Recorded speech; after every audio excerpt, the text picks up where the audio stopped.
2/3 daripada Ramadan, ya? Dan 2/3 itu banyak, sangat banyak, ya? Hanya tinggal 1/3 sahaja lagi untuk kita insya-Allah menempuh dan memaksimalkan, ya, sebaik yang mungkin beberapa hari yang berbaki ini, insya-Allah. Perbincangan pagi ini berkaitan dengan Badar, Badar Al-Kubra. Kerana peperangan ini berlaku pada bulan Ramadan, jadi amat baik untuk kita buat sedikit ulang kaji.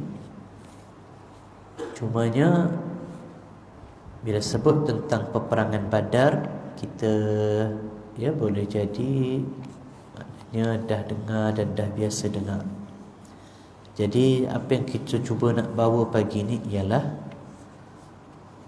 kita tengok peperangan Badar di bawah lembayung surah Al-Anfal, ya. Kita lihat Quran, kita tengok satu surah. Surah ini juga dikenali sebagai surah Badar sebenarnya, ya, kerana dia menceritakan tentang peperangan Badar. Jadi kita cuba sorot sirah baginda sallallahu alaihi wasallam dan kita kaitkan, kita lihat bagaimana kita dapat hidup hari ini berdasarkan surah Al-Anfal. Jadi Badar itu boleh berulang dalam kehidupan kita hari ini, insya-Allah. Sambil kita memahami sirah, kita juga cuba memahami surah, ya. Jadi kalau tuan-tuan nak ambil Quran pun bolehlah, ya. Kalau nak ambil Quran boleh buka surah Al-Anfal kalau nak tengok sama-sama, ya. Jadi itu perbincangan pagi ini, insya-Allah. Tuan-tuan muslimin muslimat yang dirahmati lagi dimuliakan, perang Badar berlaku pada bulan Ramadan. Tarikhnya disebut dalam beberapa kitab sirah, yang masyhurnya 17 Ramadan juga, tetapi dia bukanlah berlaku maknanya satu hari. Jadi dia bermula daripada pertengahan Ramadan itu sampailah menghampiri penghabisan, berlaku selama beberapa hari. Berlaku pada tahun kedua hijrah. Setelah 2 tahun Nabi berhijrah ke Madinah. Pada tahun yang sama, tahun kedua itu juga disyariatkan puasa. Jadi umat Islam pertama kali berpuasa pada bulan Ramadan, dan berlaku juga pada tahun yang sama peperangan Badar. Dan dia dianggap sebagai peperangan pertama. Dan kita maklum kemenangan berpihak kepada umat Islam, kepada baginda dan para sahabat. Kalau melihat kepada statistik ataupun jumlah tentera, kekuatannya, kalau kita tengok dianya berpihak kepada orang kafir, yang mana Quraisy satu bangsa, satu kaum yang memang telah berpengalaman dalam perang ini, ya. Especially Quraisy Mekah, diketuai pula oleh Abu Jahal yang dikenali sebagai Abul Hakam. Abul Hakam maknanya bapa segala kebijaksanaan, ya. Nabi je tukar jadi Abu Jahal, bapa segala kebodohan, sebab perangai itulah. Jadi diketuai oleh Abu Jahal, kekuatan perangnya yang bagus, pengalaman perang yang tinggi, bahkan bilangan tentera jauh melebihi orang Islam. Orang kafir 1000, adapun orang Islam 300 lebih. Dari sudut bila perang zaman Arab ni, biasanya orang akan tengok tentera berkuda lah. Tentera berkuda macam striker yang selalu menentukan menang ataupun kalah satu pasukan. Orang kafir tentera berkuda sampai 200. Orang Islam dua je tentera berkuda, ya, Zubair dan juga Miqdad. Dua ni je. Orang kafir 200, tentera berkuda. Orang kafir 1000, orang Islam 300. Teknologi orang kafir Quraisy lah, pasal dah lama. Orang Islam perang pertama, apa nama ni, pengalaman orang kafir lagi, ya. Jadi banyak ikut pada data. Maknanya orang akan cakap akan berpihak kemenangan tu pada kafir Quraisy. Tetapi tidak, apa yang berlaku ialah kemenangan tu berpihak kepada orang Islam. Jadi macam mana kemenangan tu boleh berpihak pada orang Islam? Surah Al-Anfal membongkar apa nama ni, rahsia tersebut. Jadi kalau kita tengok surah Al-Anfal, dia penutup juzuk yang ke-9 dan masuk sebahagiannya juzuk yang ke-10. Surah Al-Anfal ni tuan-tuan, juzuk 9 sikit, lepas tu juzuk 10. Dan bila kita baca surah Al-Anfal, kalau tuan-tuan perasan, bila baca surah Al-Anfal, kadang-kadang kita macam baca dua surah yang berbeza. Kalau saya pengalaman peribadi dulu masa dekat Mahat Tahfiz dulu, surah Al-Anfal antara surah yang buat saya confuse. Sebenarnya dia satu surah. Satunya sebab dia juzuk 9 sikit, juzuk 10 sikit, ya. Lepas tu surah At-Taubah kan. Kemudian dia punya ayat-ayat dia pun, bahagian yang pertama ni, yang juzuk 9 ni, dia macam ada dia punya nada ataupun ada dia punya keunikan dia. Tapi bahagian yang kedua, ya, dulu masa kita menghafal ni pun, kita rasa dia macam dua surah yang berbeza. Macam tu tak faham lah, hafal aja kan. Tapi bila dah dengan apa nama ni, pembelajaran selepas itu, kita dapati surah Al-Anfal memang dibahagikan kepada dua, ya. Dia 75 ayat semuanya. Dia ada 75 ayat, ya. Ayat 1 sampai pertengahan itu, lebih kurang pertengahan itu, dia cerita tentang kata kunci dia, tuan-tuan, ya. Kata kunci dia ayat yang ke-10. Untuk bahagian pertama surah Al-Anfal, kata kunci dia ayat yang ke-10, iaitu wa man nasru illa min indillah. Wa man nasru illa min indillah. Dan tidak ada an-nasr, kemenangan, illa min indillah, melainkan daripada Allah. Maknanya yang bagi menang Allah. Ini bahagian pertama.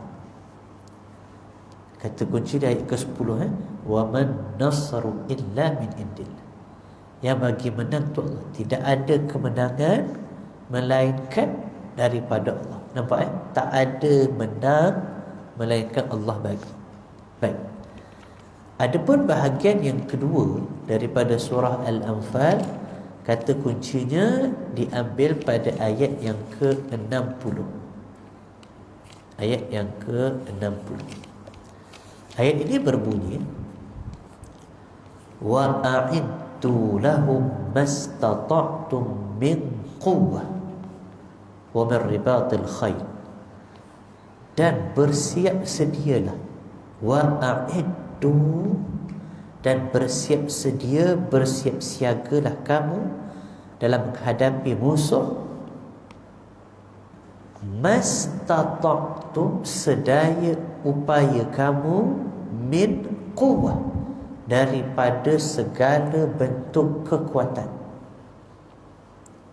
Perkataan quwwah dia tak ada alif lam. Bila tak ada alif lam, maknanya dia bukan spesifik. Kekuatan apa? Tak ada kekuatan.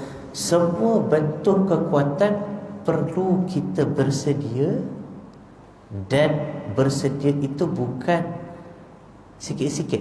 Dia mastata'tum. Perkataan mastata'tum maksudnya apa? Sedaya upaya kamu. Bahasa hari ini maknanya 100% lah. Bersedia dengan 100%.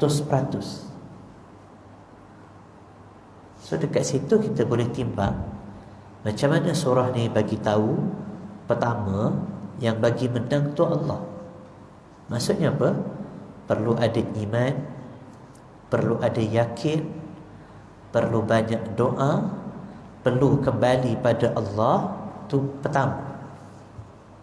Adapun bahagian kedua, bersiap sedialah sedaya upaya kamu dengan semua bentuk kekuatan. So bahagian kedua ni apa?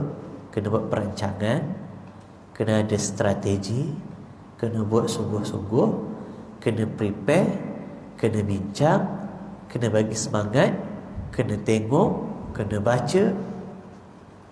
So itu adalah formula kemenangan. Peperangan Badar berlaku begitu. Jadi keimanan yang utuh pada Allah, keyakinan yang tinggi, doa yang tak putus, dalam masa yang sama strategi, perancangan, bergerak, usaha, penat, lelah, kedua-dua ni bila digabungkan maka menang. Formula itu formula turunnya an-nasru, kemenangan dan bantuan daripada Allah SWT. Jadi dia merawat dua golongan manusia. Kadang-kadang orang Islam, yang satu golongan itu dia berdoa kan, ya Allah berilah kemenangan, berilah ni ya. Kamu buat apa? Saya doa lah. Kan? Iyalah, doa betul lah. Jadi ada golongan begitu yang turunkan kemenangan, ya Allah, begitu kembali. Ada pula mungkin golongan yang kedua pula yang bawa keluar pen, bawa keluar kertas, kita kena buat ini ya. Tapi tak ada langsung tawakal, tak ada langsung kembali pada Allah ya. Surah Al-Anfal rawat bahawa untuk kamu dapat kemenangan, kamu perlu ada gabungan kedua-dua. Jadi kerana itulah umat Islam menang pada peperangan yang kita sebutkan tadi. Kalau ikut statistik dengan datanya berpihak pada kafir, tapi umat Islam menang kerana dia telah bawa kedua. Sebab perang Badar berlaku kerana Nabi SAW bagi tahu dengan sahabat, Nabi dapat berita, maklumat, dia panggil Air Abu Sufyan, satu kafilah dagang yang diketuai oleh Abu Sufyan, membawa pulang 1000 ekor unta yang penuh syarat dengan barang dagangan, yang mana barang-barang tersebut, harta tersebut milik umat Islam. Mana Nabi tahu? Nabi tahu kita tahu Nabi tahu tu sebab apa? Sebab adanya mukhabarat, intelligence, spy yang Nabi pasang dekat semua jazirah Arab ni tuan-tuan. Nabi SAW bukan bila dah dapat Madinah tu duduk relax duduk dekat masjid, bukan begitu Nabi terus pasang dia punya spy. Orang kafir bila mana orang Islam hijrah, apa mereka buat dekat rumah-rumah orang Islam yang tinggal ni? Mereka masuk ambil barang tu. Kedai-kedai orang Islam habis, semua dia ambil. Sebab itu kita tahu orang Islam yang sampai Madinah ni sehelai sepinggang. Abdurrahman bin Auf nya, Suhaib Ar-Rumi, yang semuanya businessman sampai Madinah tak ada apa. Sebab apa? Barang semua dekat Mekah. Dan orang Mekah ambil barang mereka ni, pergi pula jual, balik dengan keuntungan yang banyak ya. So mereka ni kafilah dagang, lebih kurang 50-60 orang. Nabi kata dekat sahabat dekat Madinah, aku nak pergi berdepan dengan kafilah dagang Abu Sufyan untuk ambil balik hak kita. Siapa nak ikut, ikutlah. Macam tu. Asalnya dia cuma volunteer kan. Sebab bukan nak perang ni, bukan nak perang besar ni, cuma nak tahan kafilah dagang Abu Sufyan dan ambil hak mereka, itu saja. Ya, kafilah tu pun 50-60 orang je. So yang keluar 300 cukuplah.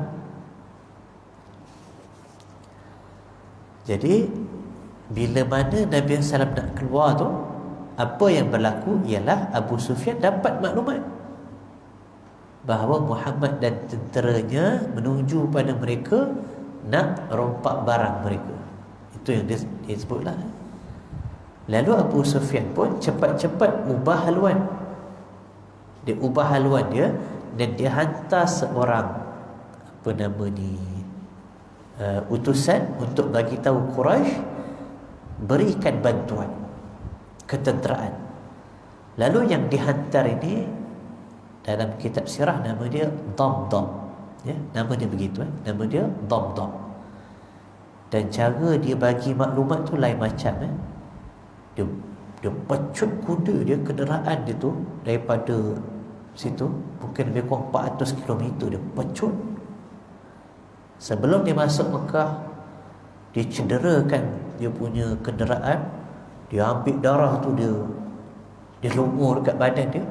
Dia masuk Mekah dalam keadaan dia kata Al-Latim, Al-Latim, Al-Ghaus, Al-Ghaus. Dia kata tolong, bahaya. Perang tak berlaku lagi tuan-tuan, tapi dia buat macam tu. Dia agaknya dia orang media lah, agaknya dia belajar media. Dia buat dalam keadaan benda tak berlaku apa pun, tapi dia buat berdarah. Dia kata tolong, teruk ni. Macam tu. Orang Mekah semua berkumpul. Apa berlaku? Kafilah kami diserang oleh Muhammad. Padahal tak ada apa lagi. Dapat je berita tu, maka Quraisy pun ready. Semua kekuatan dia, 1000 tentera, 200 tentera berkuda, unta, semua orang naik unta untuk pengangkutan, untuk makan, bawa semua.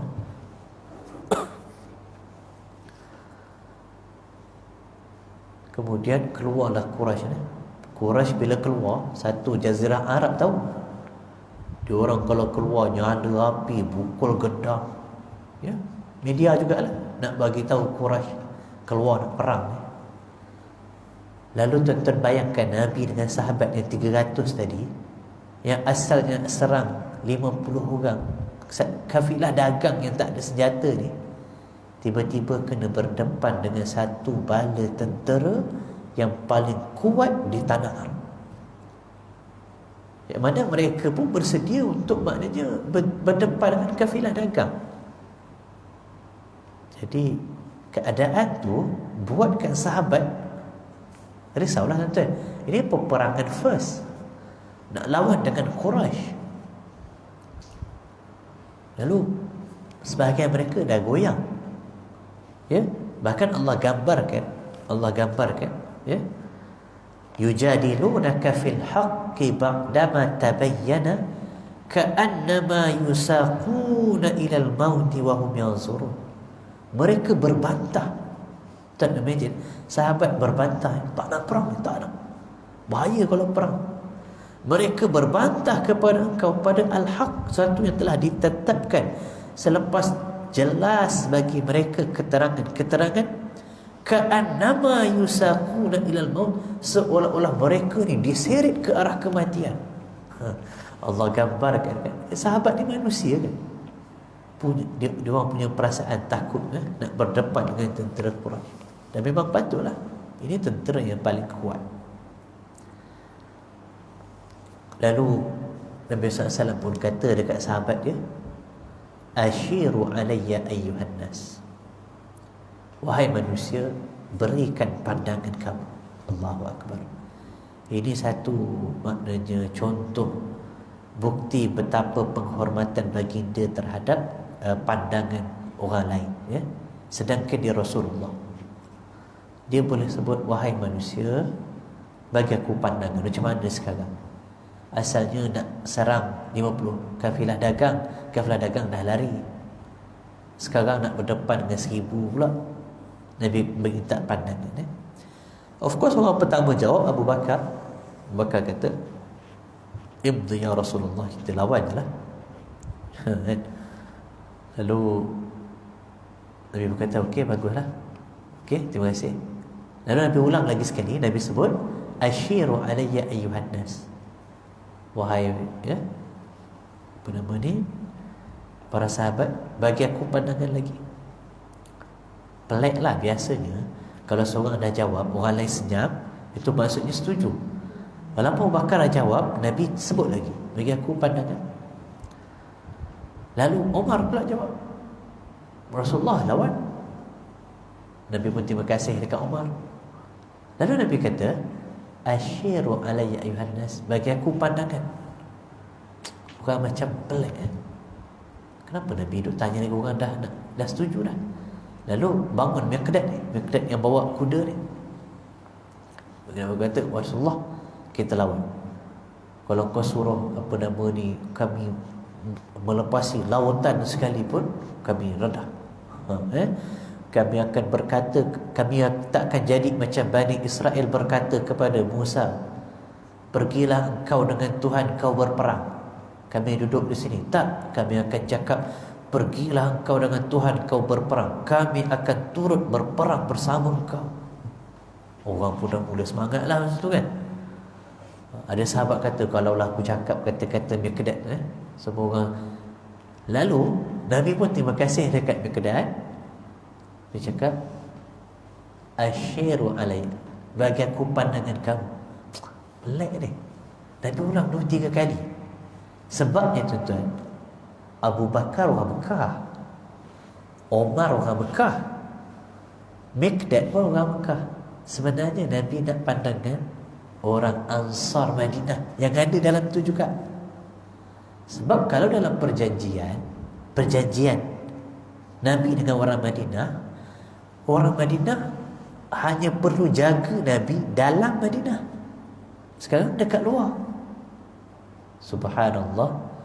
Itu pun Nabi SAW tanya tu untuk menghormati pendirian dan juga pandangan mereka, dan juga janji setia yang telah mereka buat dulu. Subhanallah.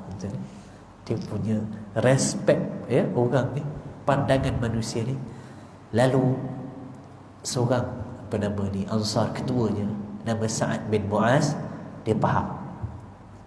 Lepas tu dia, bila Nabi sebut asyir 2-3 kali kan, dia tanya, laka'annaka turiduna ya Rasulullah, seolah-olah kau nak dengar pandangan kami. Dia kata, Nabi kata, betul Sa'ad, memang aku nak dengar.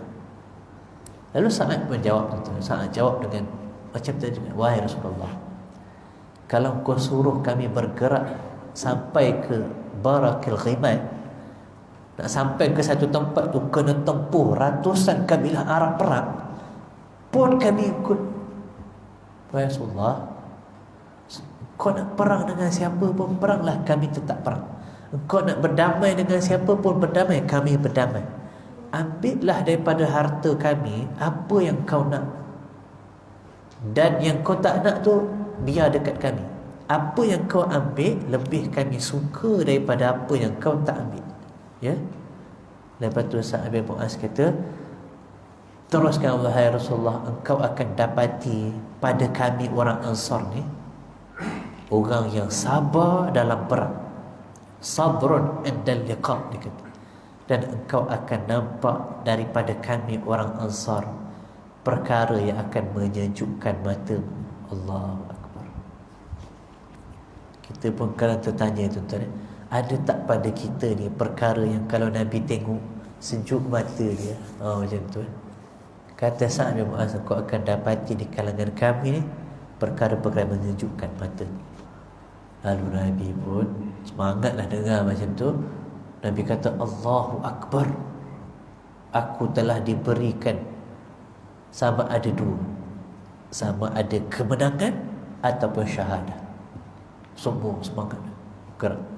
Jadi nak bergerak ke tempat itu, nak pergi ke Badar, ya, nak pergi ke Badar ni, Badar ni bertempat, mereka perlu menempuh perjalanan pula 150 km. 150 km. Tapi unta tak banyak. Unta ada 60-70, 150 km tuan-tuan. Unta ada 60-70. Jadi setiap orang kena kongsi lah. Satu unta kena kongsi 3. Setiap orang satu unta kongsi 3. Kongsi-kongsi, akhirnya Nabi SAW pun kena kongsi juga. Nabi, Ali dan juga Marthad ibni Abi Marthad kena kongsi 3 orang. Cuba tuan-tuan kira 150 km seorang boleh naik atas unta berapa km, jalan berapa km. Unta sekali satu seorang je boleh. Dua habis lah, tak larat unta tu.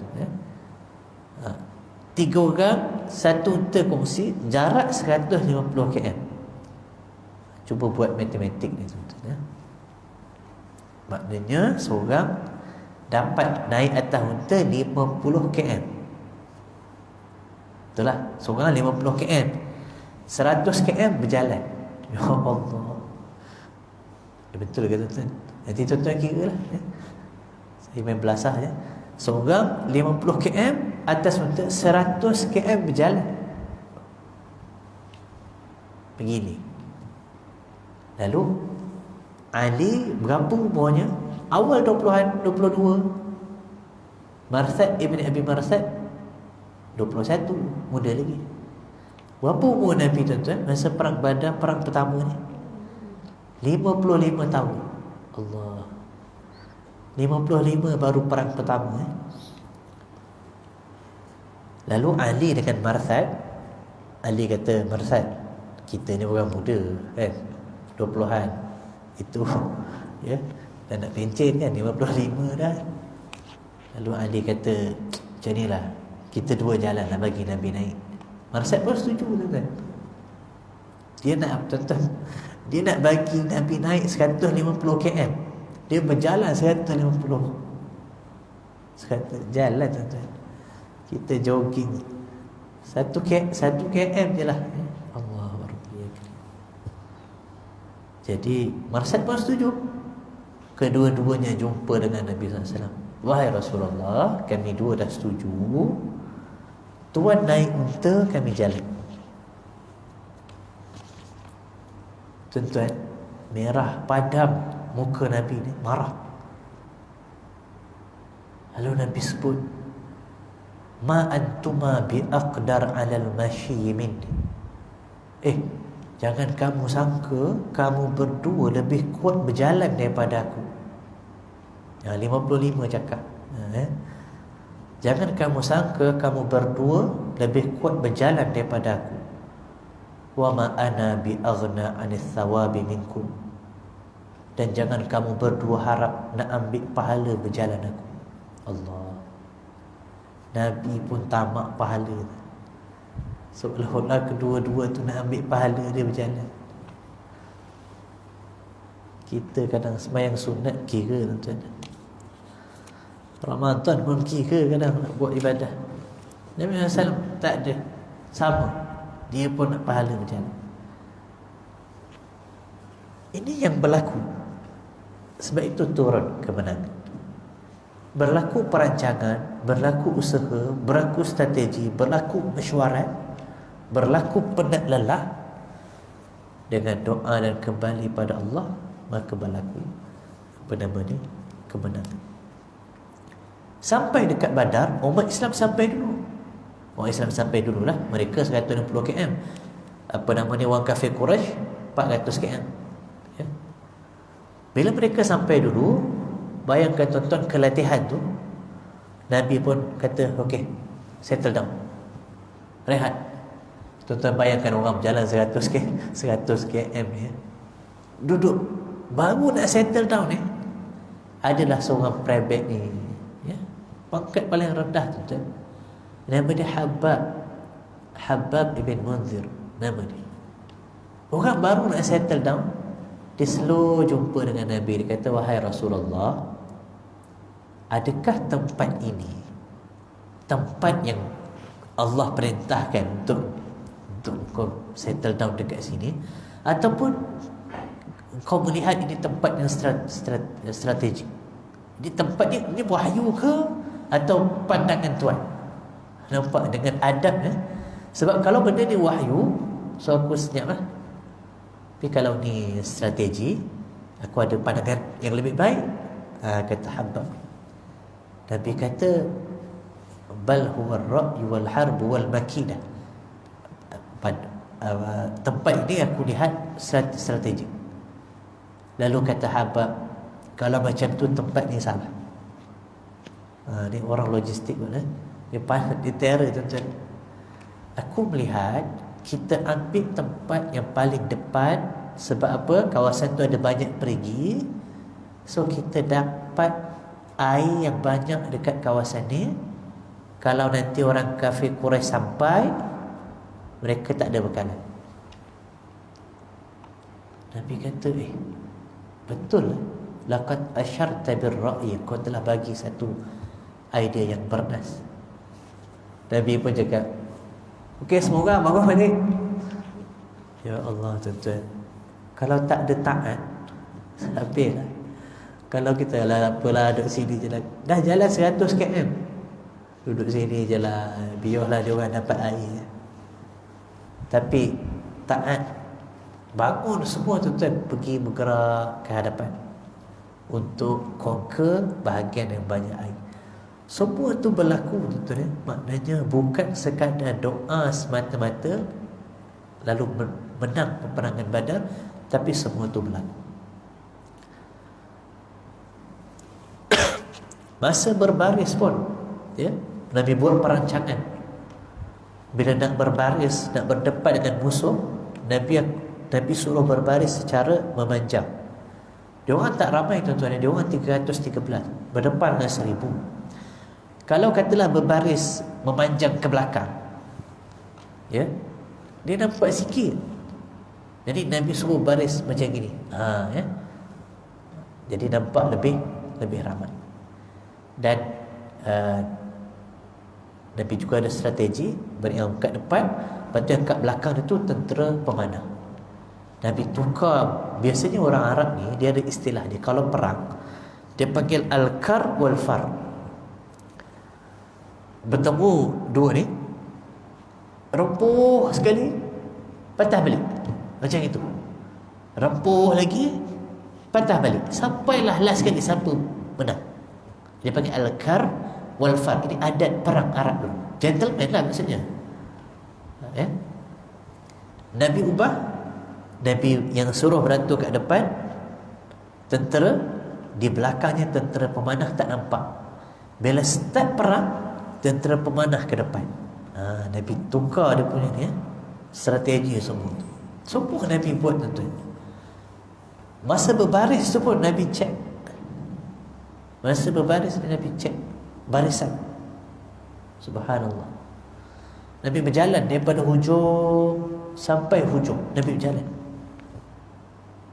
Masa Nabi jalan tu ada seorang sahabat nama dia Sawad.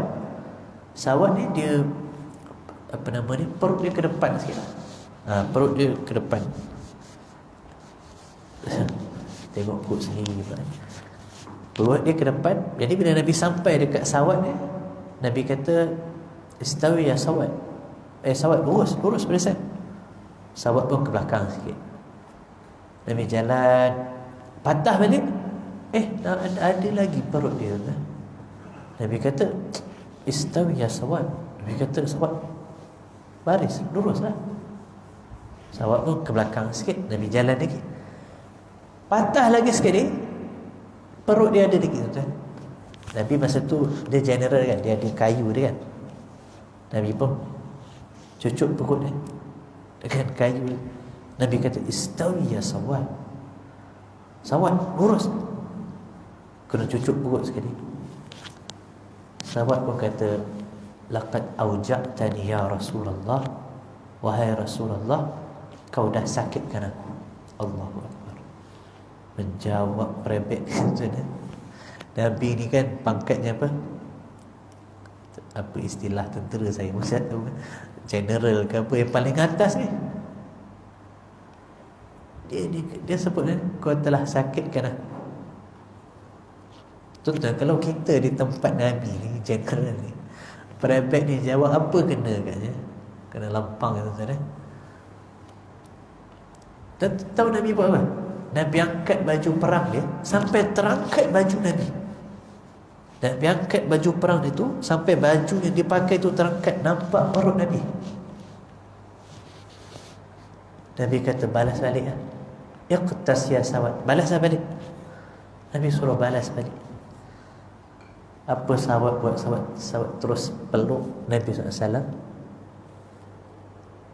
Dia kata ini yang aku nak dia sebab. Nabi dengan sahabat lain semua pelik lah, terkejutnya. Sawad kenapa macam ni? Sawad kata, wahai Rasulullah, hari ni hari perang.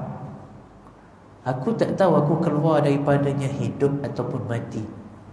Oleh itu, perkara terakhir yang aku suka untuk lakukan ialah bersentuhan kulitku dengan kulitmu, wahai Rasulullah. Allahu Akbar. Pandai juga dia. Sengaja dia tak luruskan barisan tu, tapi dia untung dapat peluk Nabi dan bersentuh kulitnya, kulit baginda sallallahu alaihi wasallam. Dan dia memang syahid. Hari itu dia syahid. Rezeki dia. Semua ni berlaku kerana itu mesti menang. Apa dia pertolongan Allah dalam perang Badar? Sangat banyak. Antaranya kita tahu malaikat pun turun, Allah turunkan hujan, Allah berikan rasa mengantuk. Tuan-tuan bayangkan, malam ya, sebelum esok nak perang, tentera dua-dua dah ada dah, tapi dia orang gentleman ya, malam tak ada lawan, malam berhenti. Allah turunkan rasa mengantuk. Esok nak perang ni, first perang ya. Kalau kita berdebar lah ya.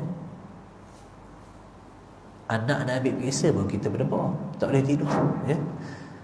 Esok ni nyawa.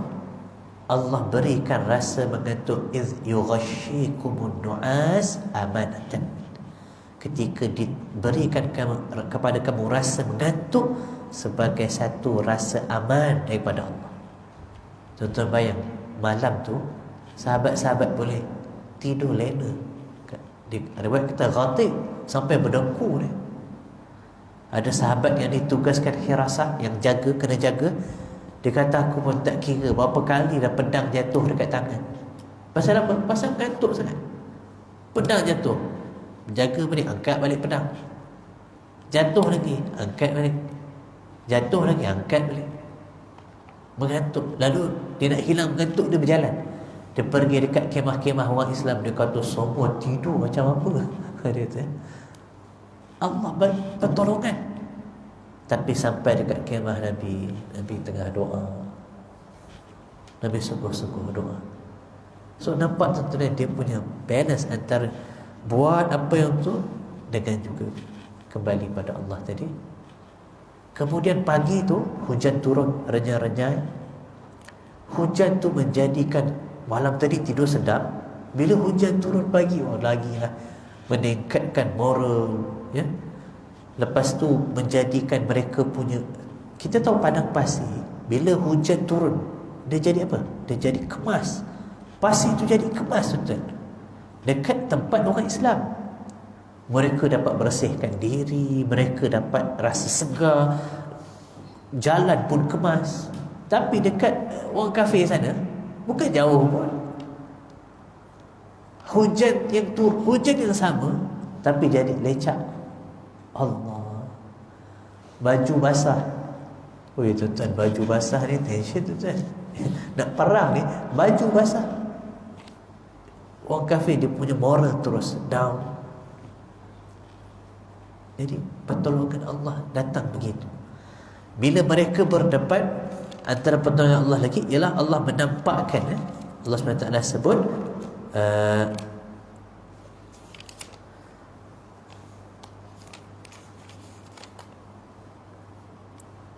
إذ يريكهم الله في منامك قليلا ولو أراكهم كثيرا لفشلتم. Ketika Nabi SAW tidur juga, Nabi diberi mimpi orang kafir sikit. وإذ يريكموهم إذ التقيتم في أعينكم قليلا. Dan masa berdepan ni, tentera dua ni, Allah menampakkan pada mata orang Islam tentera kafir ni ramai ke sikit? Sikit. Bila nampak sikit, walaupun 1000, tapi nampak sikit, okeylah, semangat dah kan. Wa yuqallilukum fi a'yunihim. Dan orang kafir nampak umat Islam ramai ke sikit, tuan-tuan? Allah kata wa yuqallilukum fi a'yunihim, dan orang kafir nampak umat Islam sikit. Macam mana tu? Quran sebut surah Al-Anfal 44, orang Islam nampak orang kafir sikit. Betul lah, semangat. Orang kafir nampak orang Islam sikit. Supaya apa, tuan-tuan? Ini kacau. Banyak ni je. Kita main-main je lah, begitu. Akhirnya mereka pun tak perang betul-betul. Jadi semua ni kita boleh nampak macam mana Badar ini boleh berulang dalam kehidupan kita dengan kita mendatangkan dua. Kata kunci ayat ke-10, wa man nasru illa min indillah, yang bagi menang tu Allah. Dan juga ayat 60, wa a'iddu lahum mastata'tum min quwwah. Kata Imam Muhammad Al-Ghazali, antara kata-kata dan tulisan yang terbaik yang saya pernah baca tentang ayat 60 ni, dia kata orang Islam kalau dia bagi 100% tu, katalah dia tak bagi 100%, orang Islam kalau dia tak 100%, dia datang ke 99% je. Dia dah buat itu, buat ini, buat macam-macam, tapi ada satu dia tak buat. Sebagai contoh, dia tertinggal 1% je daripada persediaan, maka dia akan kalah walaupun dia doa banyak mana. Allahu Akbar. Dia kata bahawa 99% doalah banyak mana pun kalah. Tetapi di saat mereka memberikan 100%, dengan doa mesti menang, walaupun orang kafir mempunyai 1000 sebab untuk menang. Cantik tu. Kalau bawa 100%, confirm menang dengan doa. Sebab walaupun yang kafir tadi ada 1000 ataupun 100,000 sebab untuk menang. Jadi itulah yang dapat kita kongsikan daripada perang Badar. Kita kaitkan dengan surah Al-Anfal supaya kita hidup dengan surah dan juga sirah Nabi SAW, supaya berulangnya Badar dalam kehidupan kita. Kita lagi dalam bulan Ramadan ini, insya-Allah. Yang baik semua daripada Allah SWT, kelemahan kekurangan diri saya sendiri. Aqulu ma sami'tum. Kita sudahi dengan tasbih kafarah dan suratul Asr. Subhanakallahumma wa bihamdika asyhadu an la ilaha illa anta astaghfiruka wa atubu ilaik. Bismillahirrahmanirrahim. Wal 'asr innal insana lafi khusr illa alladhina amanu wa 'amilus salihat wa tawasaw bil haqq wa tawasaw bis sabr. Wassalamualaikum warahmatullahi wabarakatuh.